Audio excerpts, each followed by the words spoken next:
Okay. So the first question is, can you say that again? I'm sorry. Will the school be closed during the vacation and the break? So during so we have a number of long breaks throughout the year. So we have Thanksgiving, we have the winter break, winter Christmas break, we have spring break, and there is one long weekend. Usually during those breaks, if the school itself will not be open. However, we usually work with international students who are unable to go home or who do not have anyone, any host families nearby. So we usually work with them to, find a solution for this. So no worries. We have already started talking about it. We're starting to make plans for students who are unable to go home, and this is going to be a conversation that we'll talk about it much earlier than the time before it comes. And the second question is international students and phones and SIM cards. This is, I mean, every student must have on them an American phone, US phone number, and we would help you if you're unable to get one. We would help you get one and facilitate that. Yeah. Do you have more questions, Mac? I think I'm good. Thank you. You're welcome. I have one more question, if you don't mind. Yes, of course. Yes, so some of the students might have some activities, let's say in Boston or New York. For example, Anna, she's thinking of going to Girls Who Code, weekend sessions, which are in Boston. And I was wondering if there are any if there's any transportation or basically any shuttle, because I was looking at the public transportation to get into Boston, and it's pretty sophisticated and takes several hours. So I was wondering if it's a thing that people just go to Boston and they grab students with them or something. Mr. Miller, Ms. Cray. David's pointing at me. I'm happy to take that one.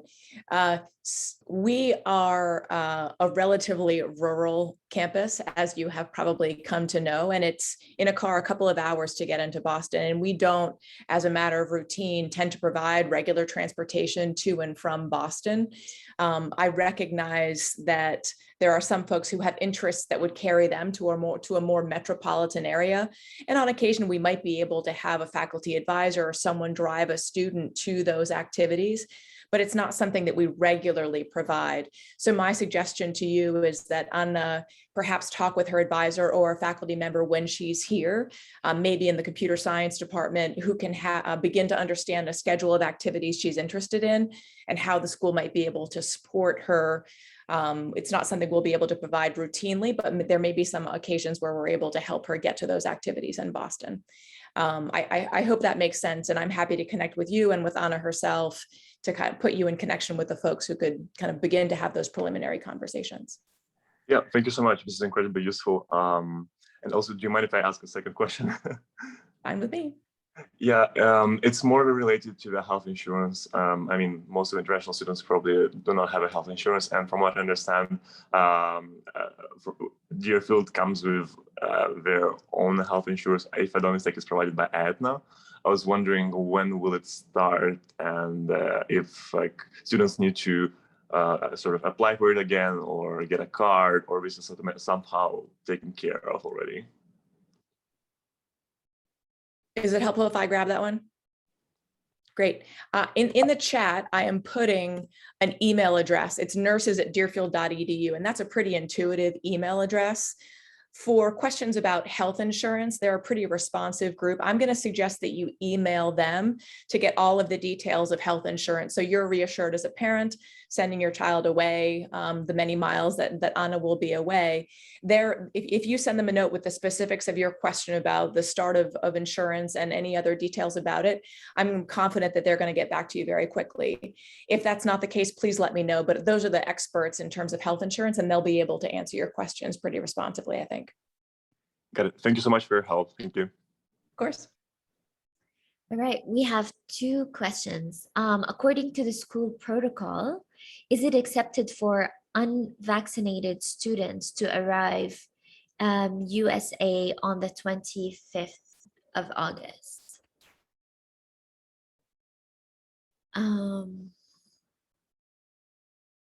So basically, for unvaccinated students, we have been in touch with those students. So, and we're dealing with those cases separately. So I would say we can get in touch and talk about this. We do have a plan for students who were unable to get the vaccine. So I will take a note and reach out to you separately to talk about that. We have another question. On orientation day, do the students get a chance to go to the school shop and buy items they need for their rooms and for school? I can take that one. Yeah. Yes, the school store has, most importantly, it has chocolates from Richardson's, which is a great chocolate place right down the road. I'm not sure how many of you are chocolate fans, but they have, in addition to paper, pen, pencils, notebooks, all school supplies, they have room decorations. They also have chocolate. I should mention that the school usually in the fall and those early weekends provides transportation to the grocery store and to Walmart and to Target. So we're anticipating the opportunity to provide that transportation for students who might need last minute items. I recognize it's not easy for families whose children are traveling far away to provide that transportation. So we anticipate the opportunity for children to be able to go to those stores and get the things that they need if they're not able to find everything at the school store. But indeed, the answer to your question is yes. The opening day schedule will allow students time to go to the school store and get the items they might need to begin classes and decorate their rooms.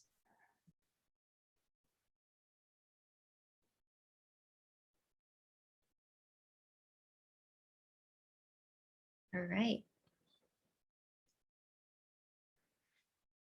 Other questions? I have a question. So I just,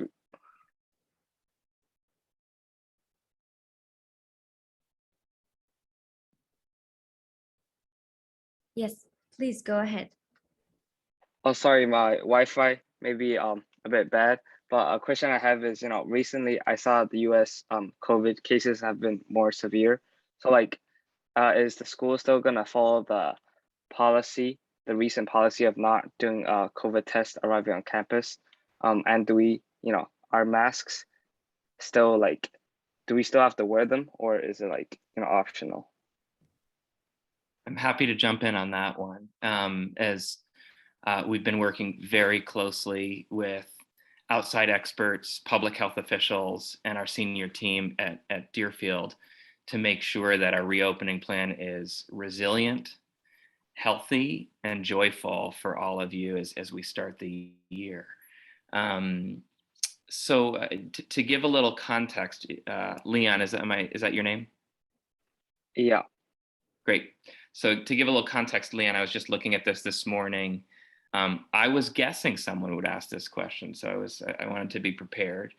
You're right, the United States. I'm going to give one snapshot of public health that I like to look at, which is testing positivity rate, right? So out of the tests that were administered, how many were positive? The United States currently has a 9.7% testing positivity rate, right, which is higher. Massachusetts, which is the state that we're in, 2.89%. Franklin County, 1.4%. Deerfield, the town, 1.1%. Deerfield Academy is going to have a very unique setting where COVID transmission is very low comparatively. So the story of the United States is very different. The CDC's guidance was generally looking at that larger US context. Massachusetts has guidance specific for Massachusetts schools, which we are totally aligned with right now. And Massachusetts, in terms of masking, is very clear in saying, if you're not fully vaccinated, you should wear a mask. They say if you are fully vaccinated, they're not recommending masks at this time. Anyone on campus that feels more comfortable masking, and I know that many of you or us are coming from places in the world where you would feel more comfortable in those opening days wearing a mask, we will love and accept you, masked, unmasked, however you want to feel comfortable in those opening days. But we're only requiring those that are not fully vaccinated to wear a mask. That's been reaffirmed by the state of Massachusetts. That's been reaffirmed by our outside public health and medical advisors. And it's actually also in line with the general CDC guidance on saying if you're not fully vaccinated, you should wear a mask indoors. If you are fully vaccinated, if you're not in a place with significant spread, then you don't. They, for many reasons, have different guidance for schools, which we do not feel, and our medical and health advisors don't feel apply directly to our unique context, and mandatory vaccination policy as well, which gives us a tremendous added layer of protection. In terms of testing, we will be testing twice a week any student who's not fully vaccinated. But once again, as of today, the CDC, the Massachusetts Department of Public Health, and our medical and public health advisors are all aligned in saying that it is not recommended, and this was as recent as yesterday, this advice not recommended to do routine testing at this time of fully vaccinated individuals. And one of the things that you'll learn from Dr. Austin is he wants to do everything he can to make this Deerfield experience the best possible for every student, and is applying all of the best advice that we can get to make those decisions to keep us open and healthy and well. So we are prepared to adjust, but at this time we feel very confident in our reopening plan as it is publicly stated right now. So Leon, I hope that answers your question, and Dr. Austin, I'll let you jump in if there's anything that I missed. Yeah, I would just emphasize a couple things, as David said. So we've been working closely with public health and medical experts for about 18 months. And so a core part of our program is to try to take a science-based approach. And given the incredibly high levels of vaccination we have among the student population, and the 99% of our staff who are vaccinated and 100% of our faculty who are vaccinated, we feel like we're in a very good position right now. But as Mr. Miller said, we recognize that things are in flux, that public health indicators change, and we're not at all afraid to pivot and to adapt and to change our approach if we feel that's necessary. And Deerfield has always tried to balance, in some ways, two competing public health imperatives. The first is to keep our students, to keep our community, to keep the community of which we're a part safe. And the second is to create an experience on campus which facilitates the emotional and social health of our students, which is incredibly important to us. And we balanced those two things, and we did that last year as well. So I think we're in a good place for now, but we're going to keep monitoring the situation. We're in regular, almost daily contact with our medical team, our external medical team, and local public health experts, and health experts that we take good advice from, that help us with policy decisions like masking and ventilation, and a whole variety of measures that we've put in place to keep you safe. So we're keeping our eye on things, but we want to make sure that you have a robust experience on campus, and at the same time do everything possible to protect public health. The last thing I will say is our approach has always been predicated on the idea that it's almost impossible to keep infection off campus. And what we do is we manage it very, very effectively. And we did that throughout last year. We were open throughout the year. So we're in a good place. I think we have a clear sense of our mission and our purpose as a school, and we'll keep you updated. I'll be writing to you regularly and often, and stay in close touch with you. I know you're very, very far away, and the farther away you are, the more questions generally you might have. But if you were to come to campus, you'll see that we have a great system in place for you. All right, Leon, thank did you we very much. adequately answer your question? Yeah. Thank you. You're welcome. Yes.